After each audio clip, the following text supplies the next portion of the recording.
आदमी कहता, ओह मेरी कलाई, ये मूर्ख, मुझे इन्हें मार डालना चाहिए। इक्लिज पेनेलोप से कहता है, कृपया मेरे पीछे रहिए। पेनेलोप उससे देख रही होती है। इक्लिज उनसे लड़ रहा होता है। पेनेलोप मन ही मन कहती है, इसमें खून की बदबू आ रही है। यह सोचना कि मैंने धमकी देने की हिम्मत की, कोई उसके साथ जैसा मौत की गंध भयावह है। मुझे डर लग रहा है। इक्लिज ने उन सब को निपटा दिया होता है। वो आदमी तो बुरी तरह से उससे डर जाता है। इक्लिज पेनेलोप के पास आ रहा और वो घुटनों पर बैठते हुए कहता है, मास्टर, मैं ढीले सिरों की देखभाल करने के बाद आया हूँ। इक्लिज पेनेलोप का हाथ अपने चेहरे पर लगाते हुए कहता है, कृपया मेरी प्रशंसा करें मास्टर। पेनेलोप मन ही मन कहती है, राइट माई चॉइस। आखिर यह गलत नहीं था। इक्लिस की फेवरेबिलिटी 18% हो गई होती है। इक्लिस पेनेलोप का हाथ पकड़े हुए होता और हमें फिर मैंसन का सीन दिखाया जाता है। बटलर कहता है, लेडी पेनेलोप, क्या? एमिली कहती है, सारी रात आप कहाँ थे? पेनेलोप मन ही मन कहती है, मैं परेशान हूँ, मैं बस इधर उधर घूम रही थी और अब सुबह हो चुकी है। योजना यह थी कि बाहर जाऊं और जितना हो सके चुपचाप वापस आऊं। मैंने सिस्टम इवेंट शेड्यूल रिटर्न की कमी पर कोई ध्यान नहीं दिया। पेनेलोप कहती है, क्या पिताजी को पता है? वो कहते, बेशक, यंग मास्टर नाइट्स को लेकर गए और लौटने से पहले पूरी रात आपकी खोज की माई लेडी, और फिर आज सुबह दास आपको ढूंढते हुए आ पहुंचे। पूरी एस्टेट उलट पुलट हो गई है। पेनेलोप मन ही मन कहती है, ये जल्दी गुस्सा होने वाले कमीने दिन शुरू होते ही हिसाब बराबर करने आ जाते हैं। डेरिक और यहाँ तक कि रेनॉल्ड, मुझे सचमुच उन दोनों के साथ नहीं जाना चाहिए था। एमिली कहती है, आप अभी अंदर जाकर सो क्यों नहीं जाती माई लेडी? बटलर कहता है, बस 1 मिनट माई लेडी। वो व्यक्ति कौन है? पेनेलोप कहती है, ये इक्लीज है, वह ड्यूकल हाउस में रहे। एक उपयुक्त कमरा तैयार करो ताकि वह आराम कर सके। बटलर कहता है, क्या आप? मैं ऐसा नहीं कर सकता माई लेडी, किसी को निवास में लाना जब हम उनकी पहचान नहीं जानते। पेनेलोप कहती है, हेड बटलर, आपको मेरे शब्दों पर ज्यादा ध्यान नहीं देना चाहिए क्योंकि कुछ दिन बीत गए हैं। मैं सारी रात घूमने के बाद थक गई हूँ। उसके रहने के लिए यहाँ आवास की व्यवस्था करें, यह एक आदेश है। बटलर कहता है, मैं समझ गया माई लेडी। पेनेलोप मन ही मन कहती है, जान में जान आई, मैं परेशानियों की संख्या कम करने में कामयाब रही। और फिर वो दोनों वहाँ से जाने लगते हैं। रेनॉल्ड कहता है, हे तुम? ड्यूक कहती है, पेनेलोप। पेनेलोप कहती है, पिताजी। रेनॉल्ड। ड्यूक गुस्से से पेनेलोप की तरफ देखती है और फिर जाते हुए कहते हैं, तुम मेरे ऑफिस में आओ। पेनेलोप मन ही मन कहती है, यह बहुत बुरा है, इस बार मैं उनसे कैसे भीख मांगू? रेनॉल्ड इक्लिस के पास आकर गुस्से में कहता है, ये भिखारी जैसा कमीना कौन है? जाओ हेड बटलर को ढूंढो। कौन किसे ढूंढ रहा है? यह कोई ऐसी जगह नहीं है जहाँ कोई भी अपनी मर्जी से घुस सकता है। पेनेलोप कहती है, प्लीज, समय नहीं है, यह एक अच्छा लड़का है। पेनेलोप ड्यूक के ऑफिस में आ जाती है। ड्यूक कहते हैं, पेनेलोप एक कार्ड। पेनेलोप कहती है, हाँ पिताजी। ड्यूक अपने सिर पर हाथ रखते हुए कहते हैं, खुद समझाइए।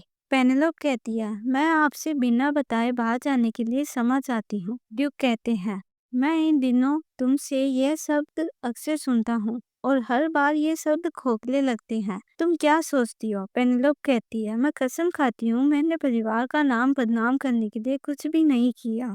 ड्यूक गुस्से में कहते हैं, मैं तुमसे यह शब्द सुनने के लिए सारी रात जागता नहीं रहा। पेनेलोप बेकार्ड, मुद्दे पे आओ।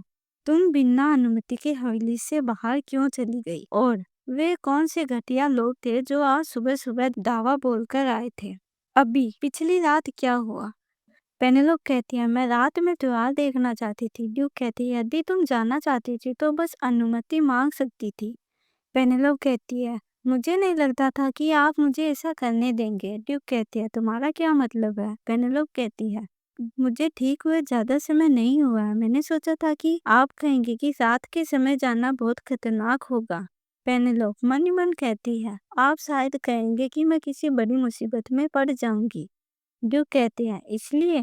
पेनेलोप कहती है, जब मैं घर से बाहर निकल रही थी तो अचानक मेरे भाइयों से मुलाकात हो गई। हालांकि उन्होंने पहले मुझे रोकने की कोशिश की, लेकिन उन्होंने मुझे साथ ले जाने का फैसला किया क्योंकि मैंने उनसे जाने देने की विनती की थी। मेरे लिए नाइट को जगाना बहुत परेशानी भरा होता। आखिरकार मैं भीड़ में बह गई और एक दुर्भावनापूर्ण रईस के साथ लगभग मुसीबत में पड़ गई। ड्यूक चिल्लाते हुए कहते हैं, क्या? आखिर वह कौन है? उसकी हिम्मत कैसे हुई? पेनेलोप कहती है, मैं अपने होश में नहीं थी, इसलिए मुझे यकीन नहीं है। बस उसका नाम क्लोई है। पेनेलोप मन ही मन कहती है, अभी भी ड्यूक की प्रतिक्रियाओं से तालमेल नहीं बिठा पा रही हूँ। ड्यूक कहते हैं, क्लोई क्लोई तुम कह रही हो। पेनेलोप कहती है, खैर जब यह घटना घटी तो इक्लिज वहां से गुजर रहा था और उसने मेरी मदद की। ड्यूक कहते हैं, इक्लिज वह लड़का जिसे तुम अपने साथ लेके आई थी, एक गुलाम। पेनेलोप कहती है, वह डेलमेन के पतनशील साम्राज्य का एक कुलीन व्यक्ति था। वह फिर से पकड़ा गया क्योंकि उसने रुकने और मेरी मदद करने का फैसला किया। लेकिन पिताजी, आपने मुझे जो पैसे दिए थे उनसे मैंने उसे खरीद लिया, 100 मिलियन सोने के साथ। मैं उस व्यक्ति को अनदेखा नहीं कर सकती थी जिसने मेरी जान बचाई। पेनेलोप मन ही मन कहती है, टेक्निकली रूप से वह मेरी भविष्य में जान बचाएगा। ड्यूक कहते हैं, पेनेलोप, मैंने तुम्हें वह चेक गुलाम खरीदने के लिए नहीं दिया था। पेनेलोप कहती है, लेकिन यह स्पष्ट था कि मेरी वजह से उसे वापस घसीटा जाता। जानवर भी आवाज समझते हैं। मैं एक आर्ट के रूप में ऐसा कैसे कर सकती थी? तभी डेरिक आता और वो गुस्से में कहता है, तुम आखिर कहाँ थी? पेनेलोप कहती है, भाई यह पिताजी का। डेरिक पेनेलोप के पास आते हुए चिल्लाते हुए कहता है, ऐसी एक भी जगह नहीं थी जहाँ मैं कल रात नहीं गया, पिछली गलियों से लेकर रेड लाइट डिस्ट्रिक्ट तक। अगर संयोगवश तुम्हारा अपहरण हो गया तो मैं किसी भी तरह से मैं पेनेलोप मन ही मन कहती है, वह ऐसा चेहरा क्यों बना रहा है? क्या तुम्हें पेनेलोप से नफरत नहीं है? क्या इसलिए तुम्हें भाई कहलाना पसंद नहीं है? इसलिए मैंने कभी तुम्हारे बारे में सोचा ही नहीं। लेकिन तुम इतने हताश क्यों दिख रहे हो? तभी ड्यूक कहते हैं, डेरिक, हमारी चर्चा में दखल देने का यह बेहुदा व्यवहार क्या है? डेरिक कहता है, मैं माफी चाहता हूँ पिताजी। और वो पेनेलोप के पास से चला जाता है और ड्यूक के पास खड़ा हो जाता है। पेनेलोप मन ही मन कहती है, क्या हो रहा है? क्या वह यहीं रह रहा है? ड्यूक कहते हैं, ठीक है, मैं समझ गया तुम क्या कह रही थी। पेनेलोप, हालांकि अगर तुमने उसे खरीदा था तो तुम उसे जाने भी दे सकती थी। तुम उसे घर क्यों ले आई? पेनेलोप कहती है, पिताजी, मैं चाहती थी कि इक्लिस को प्रशिक्षु नाइट के रूप में स्वीकार किया जाए।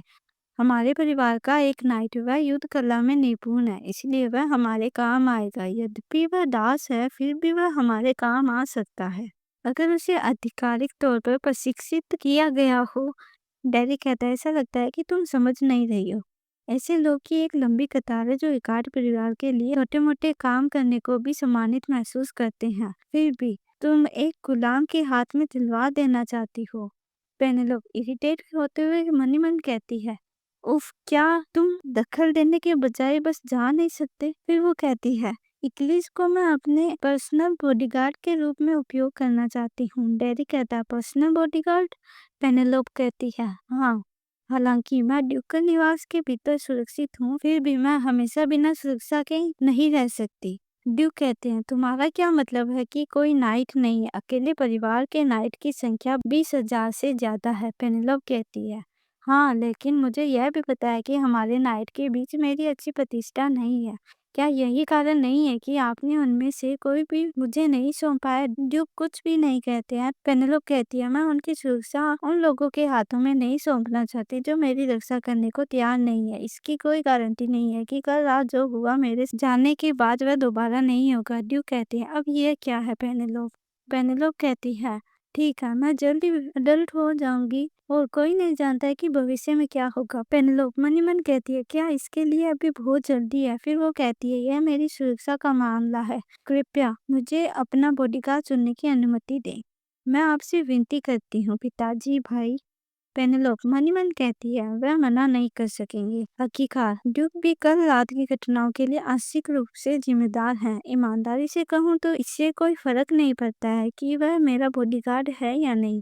मुझे बस इक्लिस को अपने आसपास रखने के लिए एक बहाने की जरूरत है। ड्यूक थोड़ी देर तो कुछ नहीं कहते हैं और फिर वो कहते हैं, अभी के लिए